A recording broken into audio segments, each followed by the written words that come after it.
So, welcome to our podcast today. It's going to be an author spotlight today, a little different than what we normally do.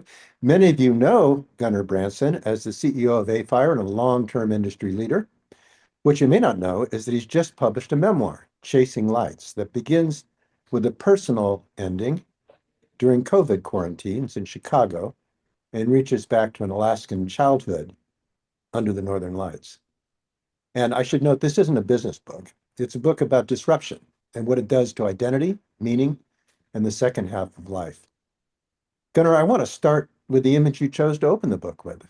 Um, you open with a stark scene alone outside in a garage in a Chicago alley during COVID quarantine, watching as your wife, daughter, and cats drive away, ending a 30-year marriage in real time.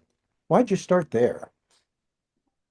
Well, it's interesting. I think we're still coming out of the traumatic shift in our society that occurred during COVID and after COVID, and so many things had to be reexamined. Certainly, that's true for me personally, but I think a lot of us went through similar experiences, and there was something so otherworldly about that time as we were walking around neighborhoods and places that we thought we knew. With empty streets and with no activity. It was a very odd time, an in between time between the past and the future. And that certainly was what that time was for me. I mean, it was a huge disruption. It changed so many things in my life, how I thought about my life and what I needed to do. And to a certain extent, that was a fundamental prompt for me to look back, to understand how I got to where I was. But more important than that, a reaching back to why I was where I was in the first place. A reaching back not to and kind of go over and relitigate whatever went right or wrong in one's childhood, which I think is mostly what we do in therapy and otherwise, is to blame our parents for how much we're screwed up or something like that. But to be able to look at it and go, there was a time when I was reaching for something bigger than myself, that I was surrounded in a way by a world that was so large with so many possibilities, and I was so small. And interestingly, the perception of your own lack of significance can be, when approached in the right way, incredibly comforting. It can be an incredible time to understand what your role is. It's kind of a crash course in humility, if you will, where a lot of the things that we try to prop up and hold up as what's important fall away. So that was one of those times in my life. And I think it was a time for a lot of us where a lot of the facades that we had built, a lot of the assumptions we had built had to fall away, at least for a little while, if not permanently. So it seemed to me to be really the perfect place to start, and certainly an evocative place to start. As a writer, it was wonderful to explore what it felt like, what it looked like, what it sounded like. Because I think all of us, it's still fresh in our memories. It's still something that we maybe would like to forget, but it's this important time where I think as a world we all kind of grew up. We all kind of moved ahead in terms of understanding, good and bad, where we sit. But moments like that can tend to rip your heart out. I mean, you're standing in an alley all by yourself, watching again, the people you love drive away. Um, at that moment, what did you believe about your future that turned out to be wrong? I think to a certain extent, I believe my future was rather bleak. Hmm. Um, it felt like an ending. What I didn't understand at that moment was it wasn't an ending. It was very much a beginning, and a beginning of something that I did not anticipate and couldn't have imagined for myself happening in the following years. That actually, not only did my life rebuild itself, but I think life became something far more interesting and far more expansive, in great part because the world was doing this to me. The world was shifting me around. Um, I started to realize that whatever energy I put into making my life the way I want it to be or reaching goals, although that's an important thing for us to do, it helps discipline us. We think about where we want to get to and we work towards that. But the world always has other plans, and it always pushes us around into interesting places. And it's not necessarily that you have, the master plan from the beginning that works out. It's that you have a master plan that then gets torn up, reassembled, changed, evolved. And that's what the world did to me. That's what the world does to us on an ongoing basis. So again, it was this interesting time where in my mind at that moment, all right, this is the end. This is the end that I perhaps was frightened might happen. This is the end that I couldn't conceive of. And I think anyone that has that kind of disruption, maybe loses a loved one in any way, has that moment of, I can't conceive of life beyond this. And then there I was. I was in the time beyond. And what do you do now? And what does that look like? What kept coming back to me, and certainly is a theme in the book, are lights, that there was always light, even when it felt dark. That whether it was, whether it was a street light or whether it was a searchlight, whether it was the northern lights, that in a lot of ways, we're always chasing after that light. We'll never quite capture it, but it does pull us forward, and it does pull us out of the darkness of depression or anxiety or fear or giving up if we can focus on it. Now, you talk about Alaska, not so much as an exercise in nostalgia, although there's a lot of nostalgia in the book, but as the origin of a worldview, ordinary lives in a massive world, and Northern Lights kind of a symbol, not just of redemption, kind of, but also as forces beyond our control. And the book argues that the small things matter most, especially in an impossibly big world. So, what are the small things that you still notice now that you learned to notice then? It's actually something that continues to be a sort of discipline or a way to reset where my head is. So we tend to think in circles, and we get. I'm not the only one who thinks this way sometimes, where we get obsessed about something. We're trying to make something work. We get stuck. And we do that emotionally as well as intellectually. That quite often we need a reset. We need to pull ourselves out and gain perspective. And it's the small things that, for me anyway, can pull me right out of those kinds of circling the drain, trying to figure out how to fix something. And that someone once told me pretty early on, said, whenever you're feeling down, whenever you're feeling depressed, look for the color green. Just look where you can see it. And just the act of looking for color, looking for a particular color, can pull you out of whatever doldrums that you are. Now, that's kind of a silly thing, but it actually is interesting because I translated that from green to, can I find something beautiful anywhere? Now, it's easy, a sunset, maybe looking over the Gulf of Mexico and, whatever else you might do in terms of where we think of traditional beauty, right? Or on a mountaintop looking out over an incredible view. That's like easy beauty. That's like, you don't even have to think about it. How can you find beauty in a place that's gray, in a place that's sad, in a place that's polluted, in a place that isn't what we would traditionally call beautiful? But even in those places, you can find incredible beauty. And that's really the search. And it's usually small. The glint of light on a piece of glass, a bird suddenly showing up where you don't expect to see one, a fluttering of a leaf in a slight breeze, even the way that maybe a piece of garbage looks in a particular light. I've always been struck by how I've done a lot of gardening over the years. Is that what is a weed? We talk about getting rid of weeds because they're terrible things, right? And we often use weeding as a metaphor for other things. We have to get rid of the stuff that doesn't belong, the stuff that is harming us. But actually, when you look at most weeds, they're just very successful plants. And some of them are quite beautiful. Some of them can create beauty in a place where there isn't any. But we have to look at it in a different way. We have to remove our judgment that, well, that dandelion is a terrible thing. I got to pull it out of my lawn. Well, wait a minute. There's aspects of that dandelion that are quite beautiful and are telling us something. I'm not saying let your lawn become a bunch of dandelions, but you can find that beauty. At one point, there's a lot of talk about garbage because one of the things that drives people to go to places like Alaska is trying to, especially in the 70s, which was a particularly kind of messy, dark time, was to get away from the pollution, to get away from the garbage, to get away from the decay that was everywhere in cities around the world and still is. But the perception was that this was an ending at that point. And in Alaska, I remember thinking, this place is clean, it's pure. The air is pristine. You don't smell diesel fumes. You don't have garbage everywhere you look, like you would see maybe in a vacant lot somewhere else.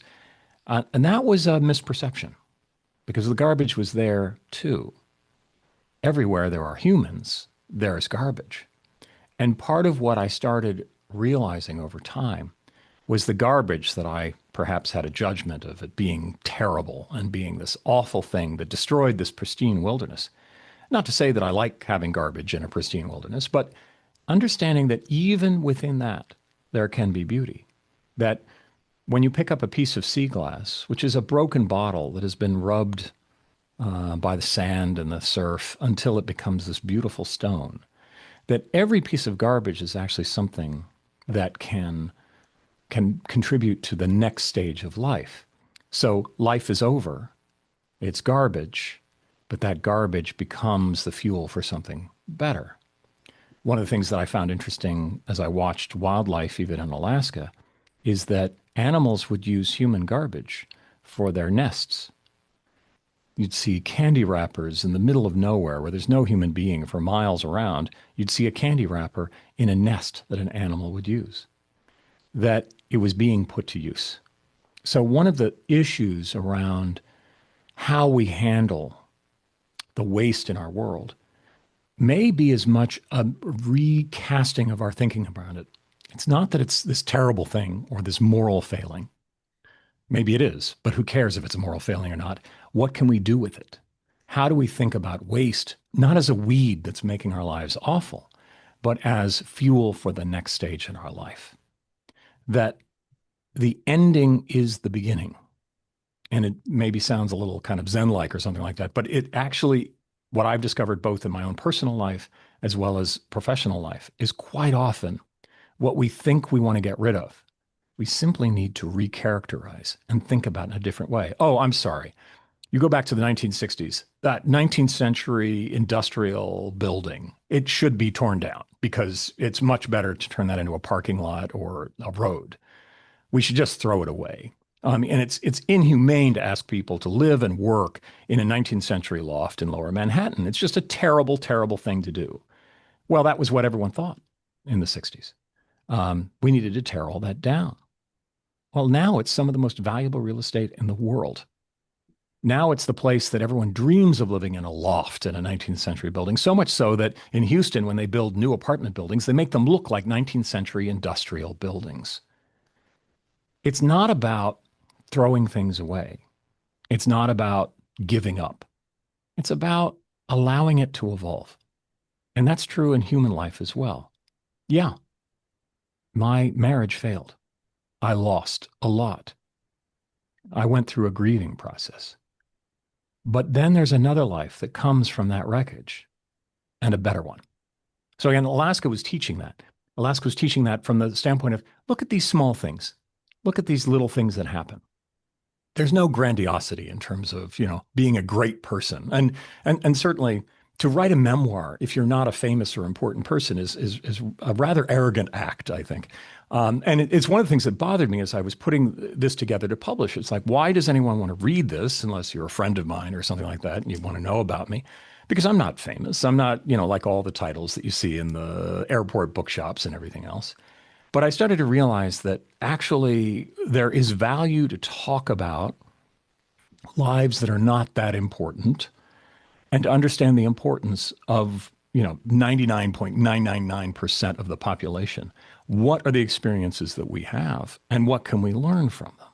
That there's great beauty in that smallness. I'll never be a Robert Moses, let's put it that way. But I don't think I want to be, nor do I think we need more Robert Moseses in the world. I think what we need is more people realizing our actual scale and together, if we're connecting to each other, there was a E.M. Forster used to always say, only connect. And I've found that so profound when I was reading his books. This idea that it good or bad or how things work out in life, the most important thing is to connect to each other. And I think that's where our power as human beings lie. Can we connect? Can we get past differences? Can we look at the small things and our small lives and understand with humility that it's only when we're together, it's only when we keep understanding how small we are that we can actually accomplish anything.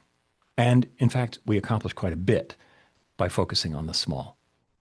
Well, it's interesting that you're dwelling on that particular point because a lot of your book talks about the contrast between city life and living in Alaska and the isolation, the deep isolation that you felt growing up there.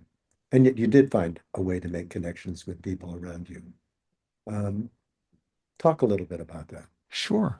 Um, yeah, that was probably one of the biggest things for me. Um, I think so many people, when they go to Alaska, are trying to get away from other people. So you have an entire population of misanthropes. They're all like, get off my lawn people. They want to get as far away as they can.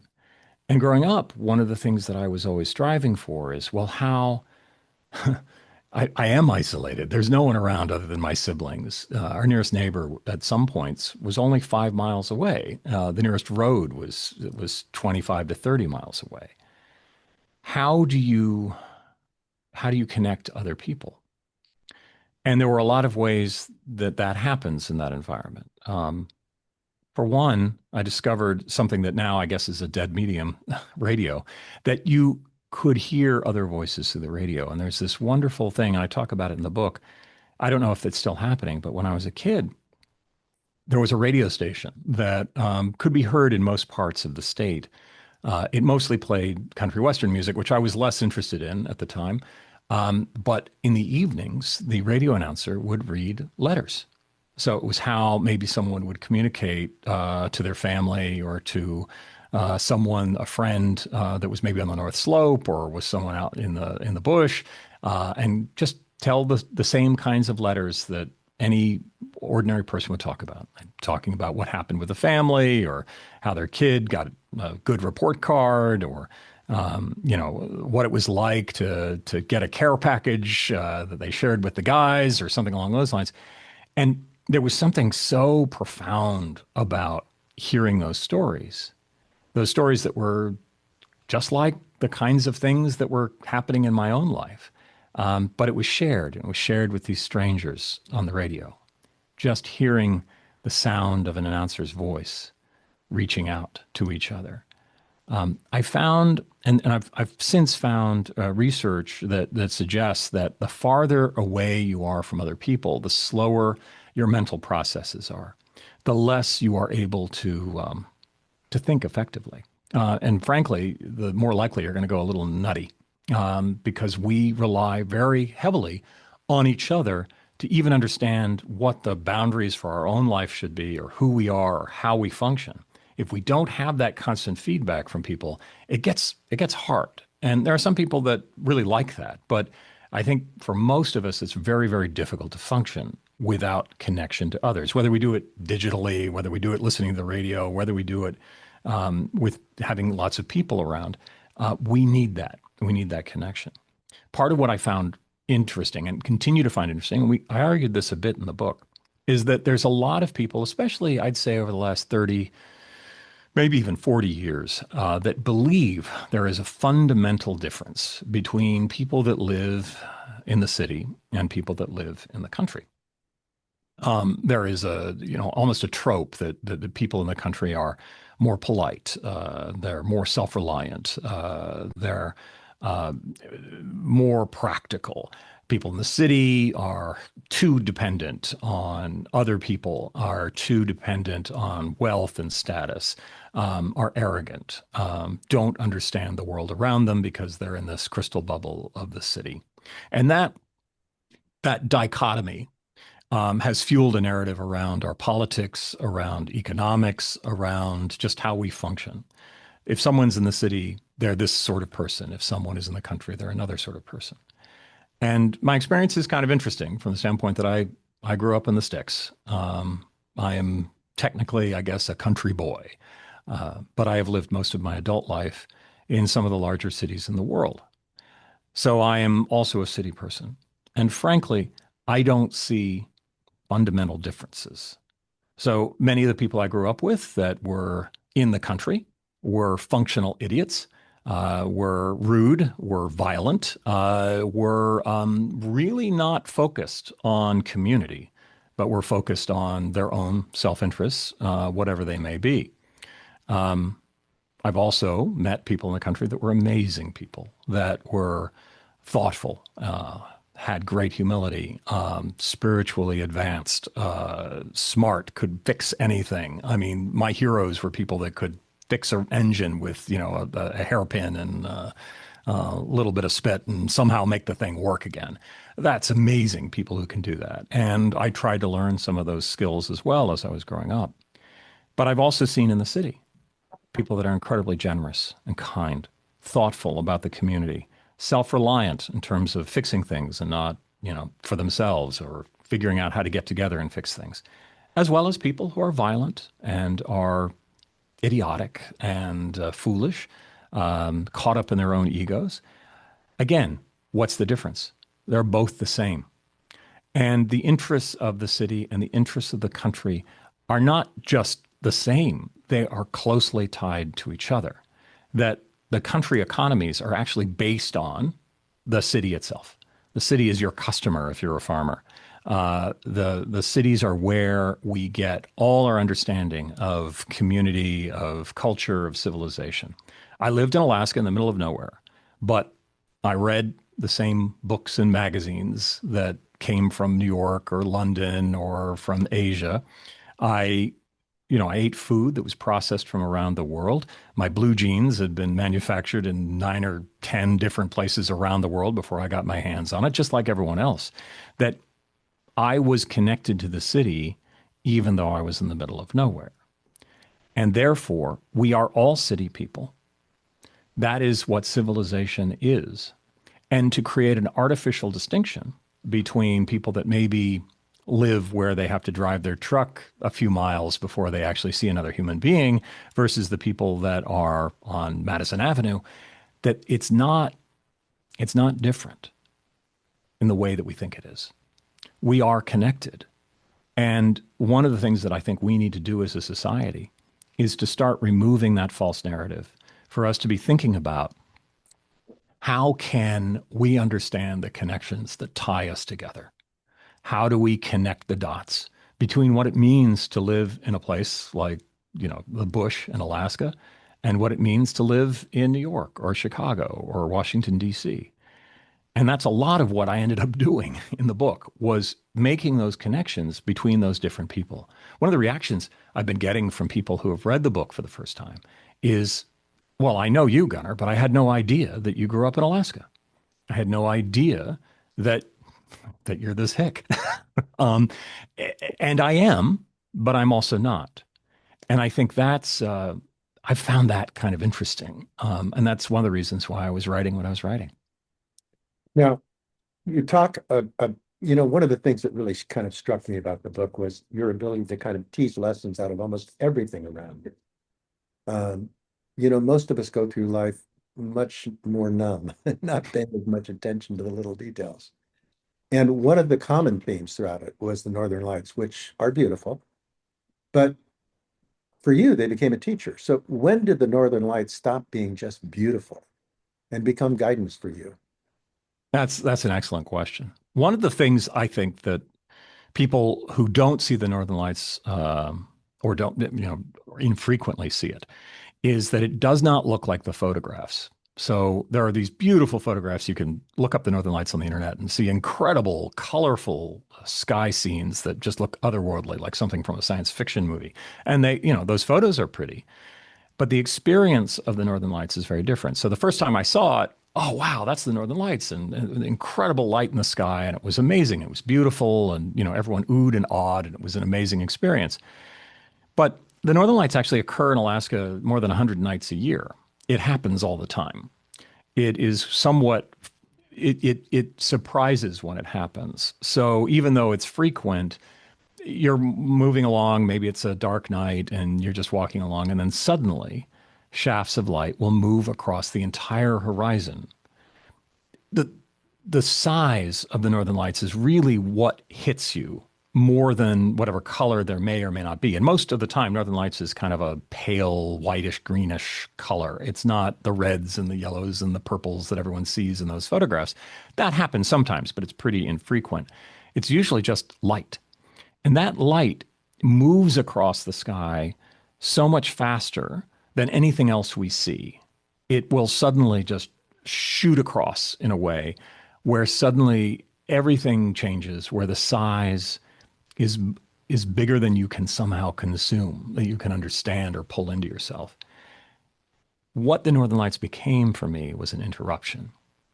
So when we talk about going through our lives relatively numb, and I've done the same thing, and we all have times where we are on autopilot, where we are comfortably numb, to quote Pink Floyd. We are often in that state. I think we do that to protect ourselves. We do that to endure certain things. We do that to just deal, and we get stuck there.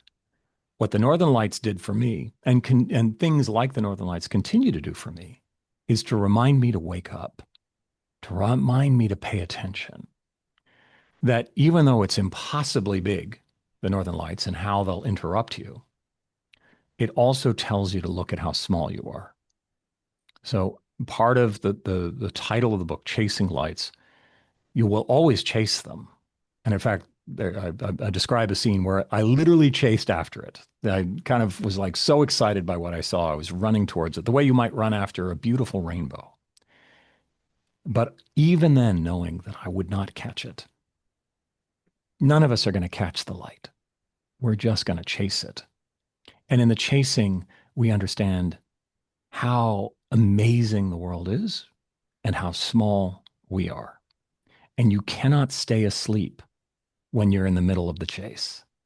You wake up, you notice things, you see things about yourself and others in a way that, we kind of shift away from, we pull back from. I've done it. We've all done it. That afternoon in Chicago, in the alley, in the heat, I was waking up. I had been asleep for a while. And the wake up, as painful as it was so valuable because now I was paying attention in a way that I wasn't before. The Northern Lights tell you, pay attention. Mm. Pay attention to this small life, this moment of flame that you have that is so much shorter and so much less significant than the electrons hitting the sky from the sun. We are small. Pay attention. Wake up. There's not that much time left. Mm. Now, everything in life comes with a price, Gunnar, and I'm curious as to what did writing this book cost you? I've been surprised by people's reactions to the fact that I wrote a book. And actually, the book that is published is draft number 9. I can't believe it, that it was gone over so many times. The cost was surprisingly minimal. And in fact, the return on investment was immediate, even without publishing it, because every page I wrote taught me something. And so it was not it was not painful to write. There were times where it was exciting, like I felt like I was on, top of a tall building and looking down and going, "Oh, how scary is this?" But once I just kept writing, I realized this is not as scary as it looks. This is almost natural to be able to do this and to be able to reflect this. Um, I even, when I finished the first draft, I was so excited just to have, done so much, but I didn't do it in any great surge of effort. My daughter is a writer, and she wrote four books while she was in high school. And the way that she would do it is that after school, after her homework was done, she would just sit down and write a page.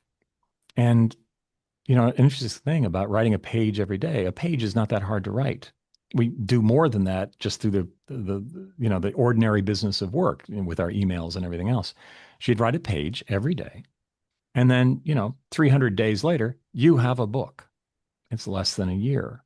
So it became a kind of meditation, a way for me to sit down and separate from whatever it was that I was doing and to be able to tell the story, examine it, ask the question as I wrote it. Is this really what happened? Is there a deeper understanding here? Am I just telling a story like I do with people when people ask, where'd you come from? And I tell Alaska stories sometimes to people. And when we do that, we tend to exaggerate. We tend to, or at least I have in the past, I tend to try to make it a better story than it was in real life. The whole effort with the book was to ask the question, is that really what happened? What was it really? And to really get underneath some of the more performative aspects of the life story that we tell to people over cocktails or something along those lines. You How know, do I get underneath it? it's it can be very emotionally engaging or traumatic to examine your life, which is what you're doing through the book. Anything that you tripped across that really kind of surprised you as you really started to take a closer look?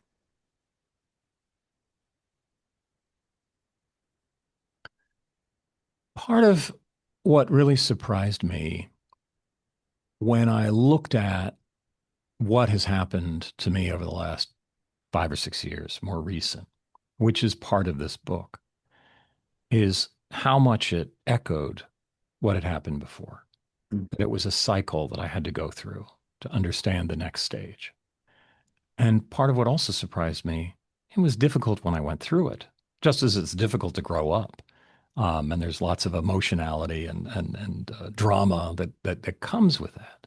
But in looking back with some of the perspective that you have as someone who's just writing the story and trying to tell it as accurately as you can, is you start putting it in a different perspective. And as I looked back at, the traumatic life that I've led, I realized that it wasn't that traumatic. I realized that it wasn't high drama. It was something better than that. It was something that you wouldn't see on the Real Housewives shows or something like that on television. And it was certainly not a tragedy. In fact, part of what I find interesting about, and I did work in the theater and I was a playwright for several years before I got into real estate. And people talk about what is tragedy? What is comedy? What are these categories that we have? Tragedy is a premature ending. So when we talk about maybe a Greek tragedy or think about Shakespearean tragedies where everyone's dead on the floor, that's the end of the play. Hamlet and his whole family, everyone's dead. And, Fortinbras is coming in and creating a new world after that. And the story that ends in Hamlet is really just the beginning of another story for Denmark and Norway and all the different people that are involved there, that they can create a new story now that we've finished out the tragedy. And from that tragedy are lessons that we learn in order to get better. So anything that I thought was tragic about my life, and now I really don't see anything that happened in my life as tragic. All of it, if you frame it long enough, if you're lucky enough to have the story past the tragedy, and not everyone gets that advantage, sometimes you end up like Hamlet, dead on the floor, is that it actually is an opportunity for an opening. What surprised me most was how blessed I've been, how fortunate I've been with my life so far and continue to be. Did I get to do all the things that I imagined I would do when I was 15 years old and looking out in the world? No. Did everything work out the way I wanted to? No. Did that girl I have a crush on, give me the time of day? Absolutely not. But that's not a tragedy. What I imagined for myself in my life and what we all imagine for ourselves is actually pretty small beans compared to what the world is offering us, what the world can be far beyond our initial assumptions. So that's the big surprise for me, is that if you look at it with a larger perspective and you don't allow it to get stuck in tragedy, but to think of that as a transition period, you start seeing just how fortunate being alive is. There's a disc jockey who unfortunately passed away a few years ago in Chicago that would always say, almost at some point, several times a day, it's great to be alive. And he'd usually say that after the news report, where you'd hear something terrible. And yes, I mean, there's terrible news, awful things that are happening all around the world at any given time, scary things that are happening. Certainly, we're going through a period of time right now where it seems that every time you turn on your phone, you're getting, some sort of report of something just awful happening. And not to dismiss how awful those things are, but take a moment after you've learned about something awful, about one of the wars that we're in right now, or one of the terrible things that are happening to people, and remind yourself, it's great to be alive. It is great to be alive. You know, the book doesn't just talk about chasing lights because light, of course, doesn't have real meaning unless you have contrasts, right? Shadows as well. Right. And it talks about that.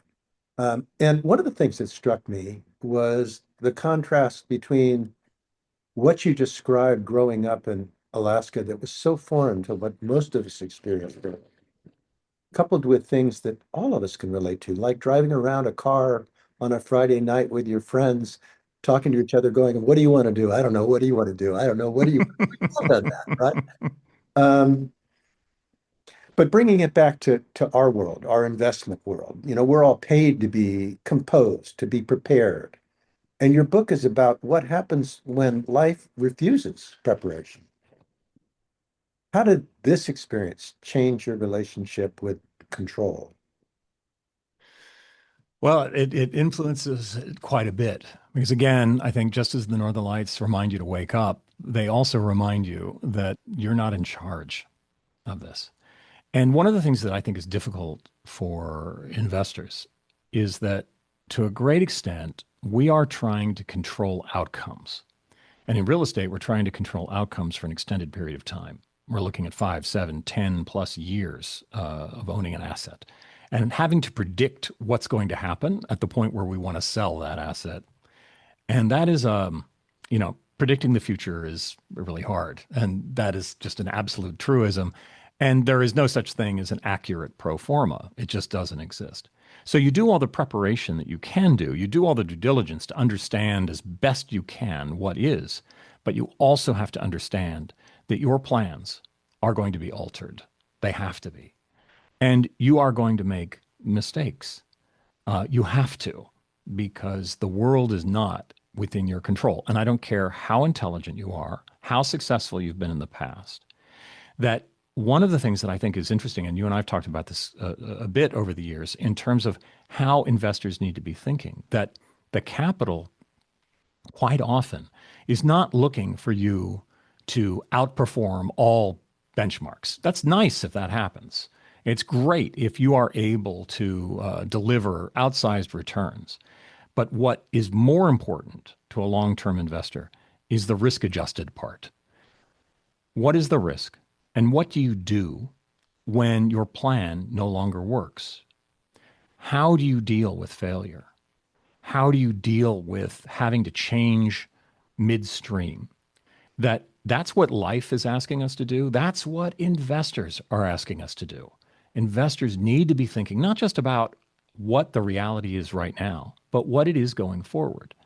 And how do we create an environment where we can continue to respond, continue to make mistakes, and then solve for that and learn from that? I think it's interesting to me, leaders that I've always admired have often started any kind of venture by being very clear about what they lack, about where the imperfections may lie, and the mistakes that are going to be made. I think it was President Obama that at one point asked his staff, I really don't want to make any stupid mistakes. But he did allow for mistakes. And he was also someone, which again, you don't see very much in leadership, someone who was willing to say, I made a mistake on that. I was wrong. Let's let's take that lesson and do something better with it. I think it's true in life. We have to do that. And that's our biggest enemy as investors and as human beings quite often is our own ego, is our own desire to be right, to be the smartest one in the room, to be the best at something. That the reality is no one is. The ones that I think make the best plans or best execution are those that are willing to understand that it's not about being the smartest or the best. It's about being the most open, the most connected, the most transparent, and the most willing to change as the world changes around you. That's hard, though. It's hard to find that, hard to express that, hard to know before you've been there if you are capable of doing that. Are you capable of staying awake when everything is hitting the fan and all you want to do is put your head in the sand and believe that it will get better, that we'll go back to the way it was before? I think it's interesting that we are still talking about getting to a pre-COVID environment. Done. We're never going back. We talk about going to, a pre-inflationary environment. Well, we will get to another environment where inflation is not a thing, but it's not going to look the same as it did before. We're not going to have another cycle that looks just like, what we had in the 2000s, what we had in the 1990s. It's going to be completely different, and that's okay.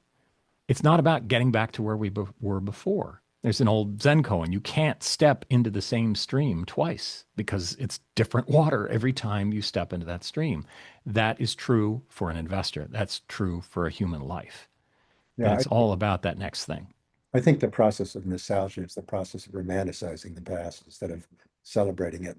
It seems to me you keep saying, that we're all chasing lights, and we are. And it seems to me, particularly in the investment business, the light that we're all chasing is certainty. And Mm. so certainty is elusive. Standing still may be possible. So you just go. May not be possible, excuse me. So you just go, make mistakes, find your future. It's a pretty radical statement for institutional people. How do you live that now? I think to a certain extent, and I'm fortunate because, like you, I'm more of an observer than a participant. So I have a really wonderful perch in which to learn from friends and colleagues that are investors that are having to do this for real. I think to a certain extent, our role is to a great extent to encourage them to understand that reality, to remind them of that reality. Yes, what an investor is doing is really, really hard. In some ways, I don't envy some of the decisions that they're having to make. But the more that I believe that to a certain extent, my role in the investment community is to be someone saying, hey, wait a minute, take a look at this, at the real meaning. I know what you say. I know what's in your pro forma, and that's wonderful, but that's not real. So let's be honest about what is real and what is not. Let's be honest about your motivations. Let's be honest about your use of data. Are you actually using information and data to determine your strategy, or are you using data to support your thesis? Are you going backwards? Now, I'd say most of us are. That's human. We do that. We try to prove our point. But if there's someone, and in our industry's case, there are many people saying, hey, wait a minute, why don't you come at this with a beginner's mind? Why don't you look at the data as if you know nothing? What is it telling you? What if you look at your own performance, not from the standpoint of whether you're good or bad, but look at it from the standpoint of what can we learn from that? What can we learn from what worked and what didn't? And I think some of the best investors I've met over the years are those that are able to constantly go back, be honest with themselves, allow themselves to say, I'm not perfect. I'm learning as I go. How do we learn more? How do we get better at this? How do we be honest with ourselves without judgment, without this idea of you're bad, you're good, you're smart, you're dumb? Let's just learn from what is in front of us and look at it with clear eyes. I think that's the job of storytellers in our business, the people that are writing about it, speaking about it, encouraging our colleagues, friends to look honestly at ourselves. So whether it's not everyone's going to write a story about their lives, and that's fine, but maybe look at what you've done over the last 5 years and say, well, what was it that I was trying to do? What was it that I was fooling myself about? What are my real motivations? What are my real conflicts of interest? How do I look at those with honesty and openness so that I can learn from it? Another theme in the book that's constantly repeated are turning points, disruptions. Mm. You're a generator belt breaking in the middle of the wilderness on a long trip coming to school, like all sorts of different things that you didn't expect to happen but just did. And you describe destruction as painful, but ultimately improving life, but only when you finally just get on with it. So for you, what does getting on with it look like at a human level?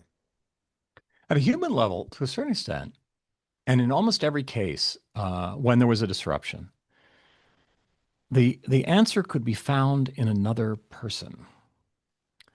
It could be answered not from how I'm going to be a hero and save the day, or I have all the answers or all the equipment, but instead allowing someone else to enter the scene, allowing, becoming curious about someone else and what they think and what they know. That to a certain extent, the learning of a disruption is the connection to someone else. So what the example that you point to where, the alternator belt goes out in the middle of rural Canada somewhere, didn't know where I was, didn't have a battery functioning, there was no gas station for miles and miles away.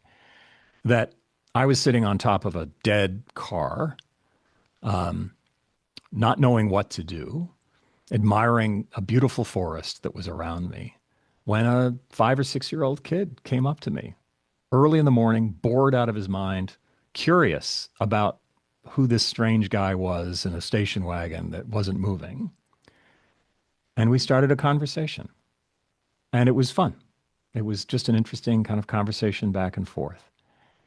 We ended up playing around, and actually, I was teaching him how to juggle because it was something that I enjoyed doing.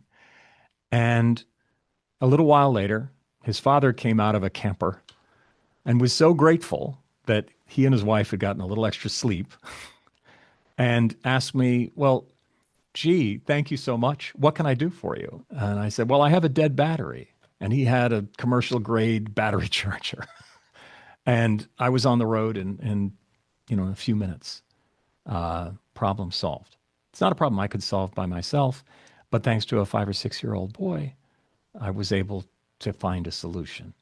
Now, that's just one example and it's kind of fun, but think about all the disruptions in your life, whether, suddenly you're out of work or suddenly you lost a loved one or suddenly the entire investment thesis went out the window and your investors, are looking for the redemptions and everything's falling apart. That, yeah, you probably don't have the answers. Yeah, it's bad. It looks bad. It doesn't feel good. But if you can allow a 6 year old boy to walk into your field of vision and play with a few tennis balls with you, then you might find another answer you never thought was there before.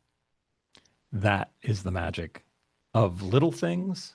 That's the magic of disruption, the reminder to connect to the world, connect to others. And from that come the answers. And it's probably not going to be what you thought it was going to be. Well, that's another theme. Smallness seems to repeat itself throughout. You're observing smallness, your experience of yourself as being small in that gigantic universe. I think most ambitious people tend to resist that a little bit. What does Yeah. smallness really mean to you? And why is it Well, a relief rather than a defeat?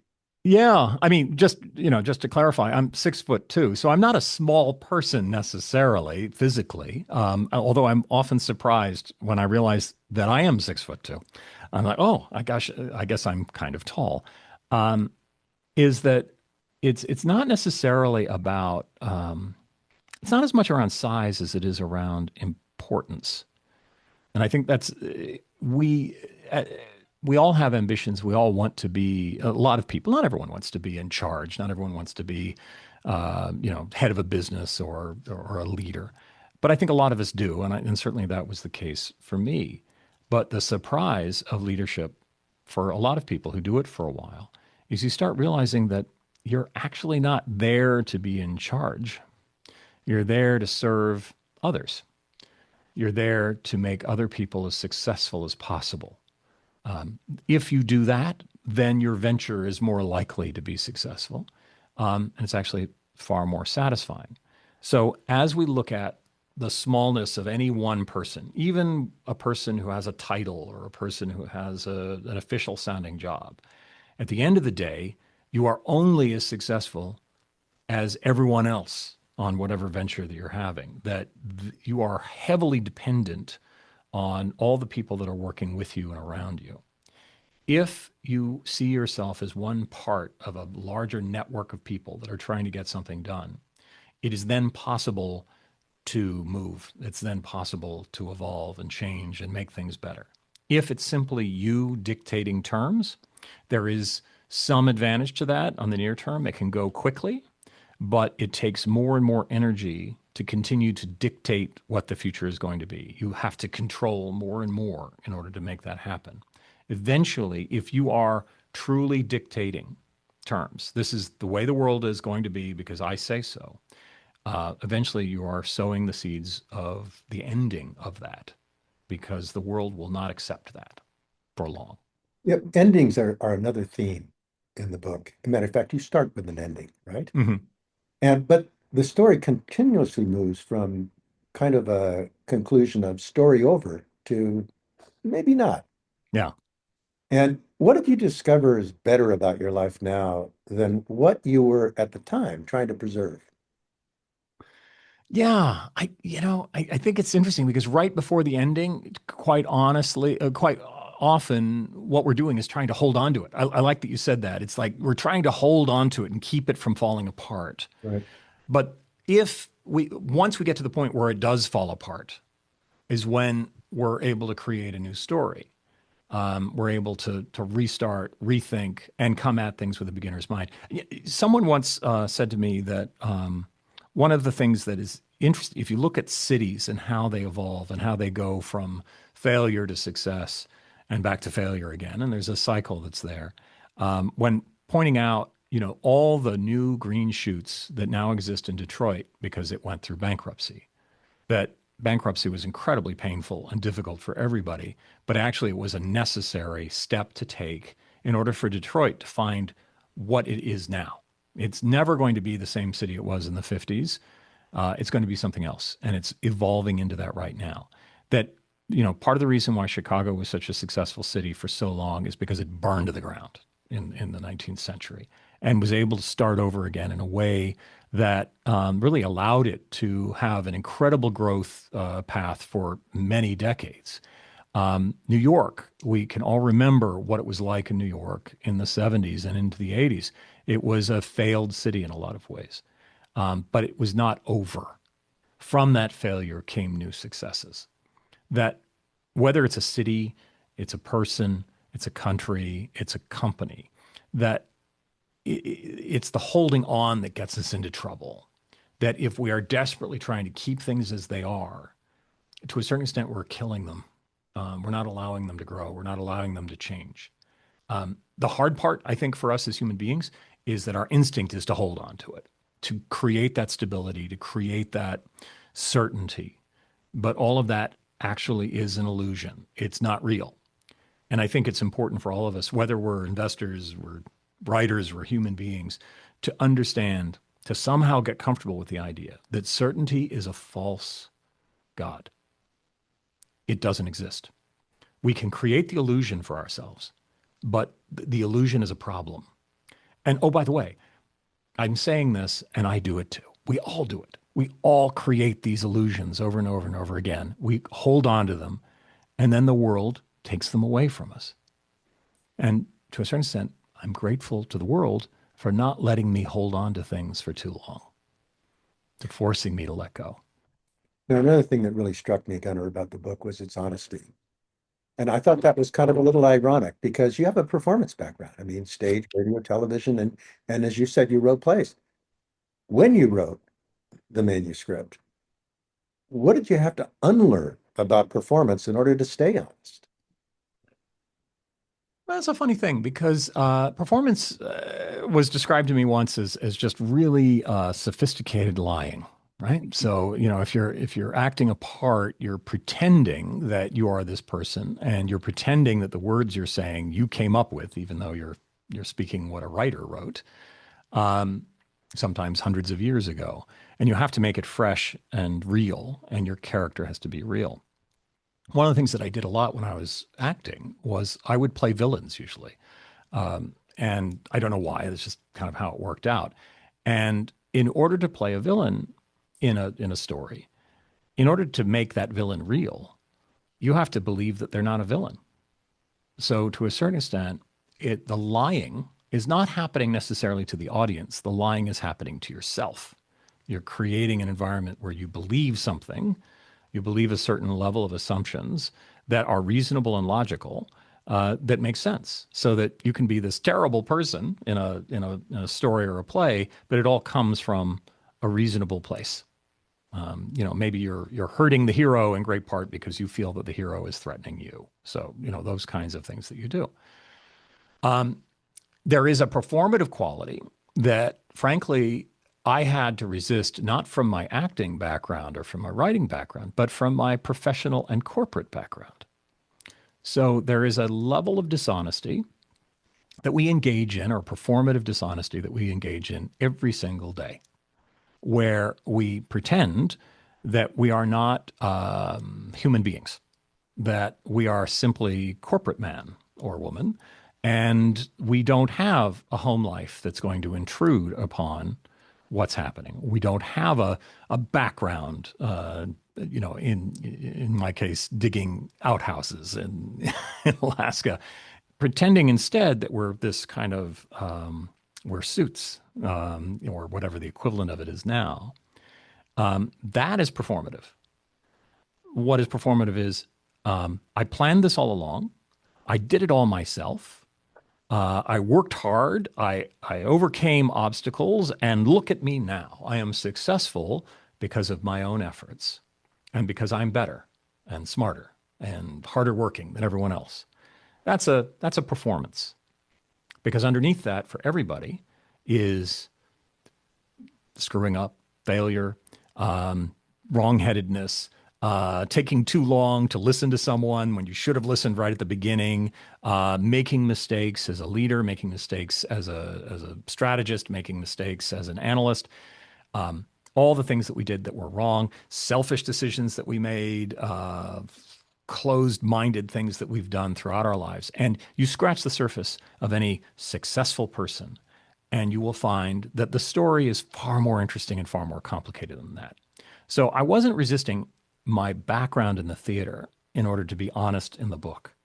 I was resisting my experience in corporate environments where I've spent most of my life, arguably over the last 40 years. I had to resist that, which is I am a I am this facade.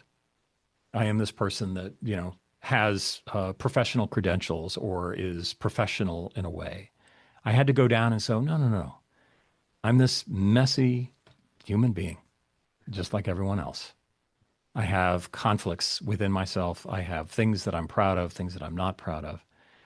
To be able to constantly examine that and ask those questions, I think is required in order to write something that's interesting, something that is valuable for people beyond just the facts, to the point of being able to say, here's a book about an unimportant person, and it is worth reading because it's a way for us to examine ourselves and be honest with ourselves in a way that, maybe we don't ordinarily behave. That the performance that you and I and everyone else do in order to make a living, that's performative. And not to say that it's bad or that it's the wrong thing or anything along those lines, but that is a certain behavior that does not translate well to a memoir. It would make for a dull book. It also, I think, doesn't translate well to a whole and healthy human being who's learning as we go. You know, all stories do come to an end, including the story we're talking about now. We've got to bring a close to this. But obviously, as you keep saying over and over in your book, it's also the beginning. But if a listener tuning in, they're going to face all kinds of disruptions in their life. Maybe some are facing them now, career changes or marriages coming to an end or their identity being challenged. What do you want them to remember when their mind says story over? Because that's the natural response, isn't it? Absolutely. What has been an incredible ongoing lesson for me, and a comfort, is that as much as I'm frightened of change, we all are, um, that whatever I'm going through right now isn't forever. Nothing is forever. We have a tendency to believe that that is something that happens, that we're good forever, we're terrible forever, things or whatever. But there's great comfort in understanding that nothing is forever, that whatever you're going through right now is just one chapter. There will be chapters after it, and there were chapters before it, that we're constantly moving through this until we stop moving. Um, there's again, it gets back to it's great to be alive, no matter how hard it is. Absolutely. Well, thanks for tuning in. Gunnar Branson, and the book is Chasing Lights. Really encourage you to pick up a copy. It's a wonderful look into one human being's life, and in a way, a look into your own as well. Enjoy.